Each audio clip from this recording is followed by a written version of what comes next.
Chief minister Revanth Reddy और कायद मजलिस अकबरुद्दीन ओवैसी के दरमियान तेलंगाना असेंबली में जबरदस्त लफ्जी झड़प देखी गई।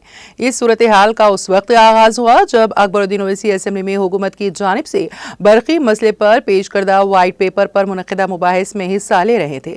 इस दौरान अकबरुद्दीन ओवैसी ने पुराना शहर के लिए जब बरकी पोल्स का मुतालबा किया तो नौ मुंतखब कांग्रेस रुकन डॉक्टर कोमपल्ली सत्या नारायणा ने मदाखिलत की और अकबरुद्दीन ओवैसी ने उनकी मदाखिलत पर तंज किया, जिसके बाद chief minister Revanth Reddy, deputy chief minister Mallu Bhatti Vikramarka और वजीर उमूर मुखन्नना ने भी मदाखिलत की। रेवंत रेड्डी ने अकबरुद्दीन ओवैसी को प्रोटेम स्पीकर का ओहदा देने और अक़लियतों को विकार बख्शने जैसे इक़दाम का जिक्र करते हुए पुराना शहर के लिए मजलिस की खिदमत और बाहैसियत रुकने मुखन्नना उनके तजुर्बे की सताइश की।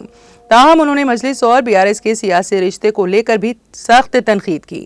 मामला उस वक्त मजीद बिगड़ गया जब अजहरुद्दीन को शिकस्त के लिए मजलिस को जिम्मेदार करार दिया गया, जिस पर अकबर ओवैसी ने भी शदीद एहसास का इजहार किया और मरहलेवार तौर पर चीफ मिनिस्टर और अकबरुद्दीन ओवैसी के दरमियान गर्मा गर्म बहस शुरू हो गई। अकबरुद्दीन ओवैसी मजलिस पर आयद किए जाने वाले इल्जामात पर चीफ मिनिस्टर को चैलेंज करते देखे गए।